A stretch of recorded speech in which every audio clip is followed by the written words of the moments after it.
every line in the tax code is important to some constituency, and I'm not sure every line in the Bible is. So and actually, you know, you've got thousands of lobbyists there protecting each line in the tax code, and I'm not sure about whether the Bible has an equal army of people on K Street. All right, that was Warren Buffett answering a question on taxes during our town hall right here in Omaha last night. Again, this was a town hall that was celebrating and looking into the opening of IOUSA. That's a new documentary that opened and premiered last night in theaters across the country. That question that came was from someone who wrote in asking why the tax code is longer than the Bible. Well, it's something we got to talk about with plenty of our participants last night. In fact, we're joined right now by some of the other participants in that conversation. Pete Peterson is here with us this morning. Also, David Walker and Bill Novelli, the CEO of the AARP. And gentlemen, thank you for being here once again this morning on the same stage where we were last night. I'm guessing everybody's working on adrenaline at this point. Practically all-nighters for everybody involved. Pete, let's start out with you. The movie last night, IOUSA, is something that the Peter G. Peterson Foundation did put some financial backing into. Why did you get interested in it? What's important that you think in the message? Well, Dave and I have concluded unanimously, the two of us, that the country faces some long-term challenges that, if we don't address them, are undeniable, at least in our opinion, unsustainable, and yet they're, politically speaking, not touchable. Mm-hmm. And our job, we think, in a democracy like ours, is to use every means we can, and this film is only part of a much broader program, to educate the American public, then to activate them and motivate them to do something about it. And the doing something about it is essentially to let our elected representatives know that this is serious and they want action. At the present time, they feel, that is, our representatives feel, that if they confront some of these long-term problems, since all of them involve somebody either giving up something or paying more for something, that it will result not only be politically incorrect, but politically terminal. Mm-hmm. And we've got to change that around so that they feel that if they don't do anything, then they're going to be in re-election trouble. David Walker, we spoke with you earlier this morning. Again, David Walker, who's the former Comptroller General of the United States. If you have to look and put your finger on one issue that you think is the most pressing thing, what is it? Healthcare costs are totally out of control. Healthcare costs represent $34 trillion, just Medicare alone, $34 trillion of our $53 trillion hole. The United States is the only country on the face of the earth that's dumb enough not to have a budget for healthcare. Every other country does. We need to engage in fundamental reform of health care to achieve universal coverage for basic and essential health care, have a budget for health care. We need universal practice standards, evidence-based practice standards, and we need to enhance personal responsibility and accountability. All right. Bill, you represent the AARP, and some people have said in the past that seniors get very concerned when you start talking about taking away benefits or changing things that have been set up. What does your constituency think about the plan presented here? Well, we've done a tremendous amount of research among our 40 million members and the rest of the public, down to 18 years old. And we're pretty sure that the public is ahead of the politicians. People do want change. The generations in this country are very closely connected to each other, and they have one thing in common. They want this country to be strong for the future, for their children and their grandchildren. And so what we have here is a big opportunity. This video that has been done here is a good kind of wake-up call. And from an AARP standpoint, we can do town hall meetings across the country, thousands of them. So this is an opportunity to make change. Warren, you're not convinced that things are quite as dire? No, the short-term outlook is not good, but we've had a number of recessions in this country. In fact, we had a Great Depression. We've had world wars.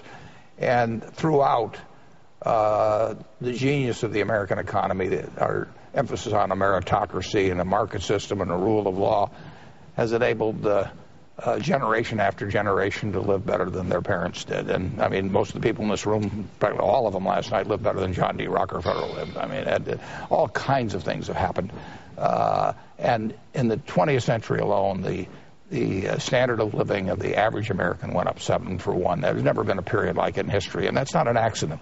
It's because we unleash human potential, and we'll continue to do that in the future. And we'll always have challenges, and we'll always have disputes between different demographic groups and income groups. The rich don't want to pay their share of the taxes. The poor probably, they in the last 20 years, the net worth of the Forbes 400 has gone from $220 billion to $1,540 billion. And so you'll always have fights within the family about who gets what of the pie, but the pie will grow. But there are points that all four of you agree on. What's the closest point where you say, yes, this is something the American people need to hear? Well, I think you should always be thinking about the future. I mean, I think you're crazy if you're not planning out where you'll be in 10 and 20 or 30 years. You'll get surprises in those plans, and frankly, American ingenuity will tend to surprise on the upside much of the time.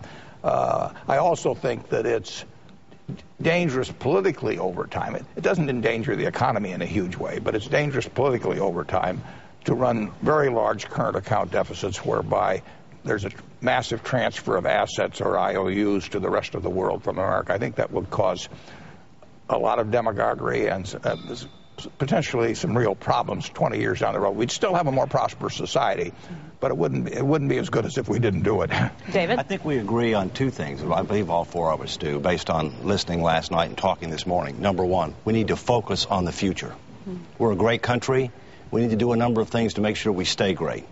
And secondly, we support a capable, credible, and bipartisan commission to be able to make recommendations to the next president, the next Congress, to deal with some of these challenges so we can start making a down payment on our big hole and try to increase the likelihood that our future will be better than our past. You've had conversations with both campaigns, with the McCain and the Obama campaigns. What's been your takeaway from those conversations? Well, the takeaway is there's a difference between getting elected and governing. And there's a tendency for people not to want to talk with too much specificity with regard to some of these challenges in order to get elected. The challenge is this.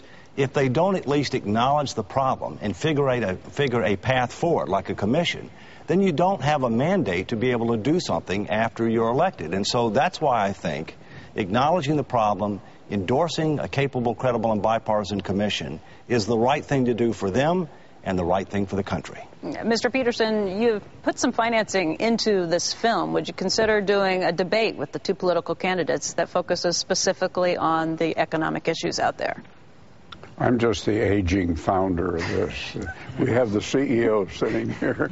We're exploring all kinds of possibilities. The one thing you won't find, Becky, you won't find either candidate telling you that if we're going to spend $3.1 trillion next year, the federal government tell you how they're going to raise $3.1 trillion. They just aren't going to come up with it. Long on promises, short on ways on how to do it. Maybe if you invited them, they'd come. But they would have some trepidation, I think. And I think we'd find some ways to come up with some funding for it if it was necessary. The other big audience that we're going to focus on are the young people.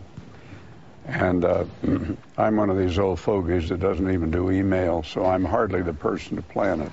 But we've got a bunch of young people who are experts looking at Facebook and MySpace and MTV and so forth, because it's going to be very important to get these young people aware of their future, incidentally, not mine. Buffett and I will do pretty well. If we don't live, I hope so. If we don't live too long. David, if you had, again, to take a look and go out to Congress, do you think that this is a message that plays back? You're in an election season. It's a tricky time, but what's been the pushback? What's been the... Well, I agree with what Bill Novelli said. I mean, the American people are ahead of the politicians. They're not accustomed to hearing the truth from the politicians, and they're looking for two things. They want truth, and they want leadership. And we need more of both right now. So I think that if we can get the American people engaged, involved, if we can get the presidential candidates to acknowledge the problem, to be able to endorse the type of commission we're talking about as a way forward, there's hope. Okay. Becky, you got a question last night from a woman who said, I'm a boomer and I'm worried about my adult daughter. This is true all over the country. You know, the majority of adults in this country think that their children are going to be worse off than they were. This would be the American dream going backwards. We can't let this happen. All right, gentlemen, I want to thank you all for joining us this morning. It's a topic we'll be discussing through this morning.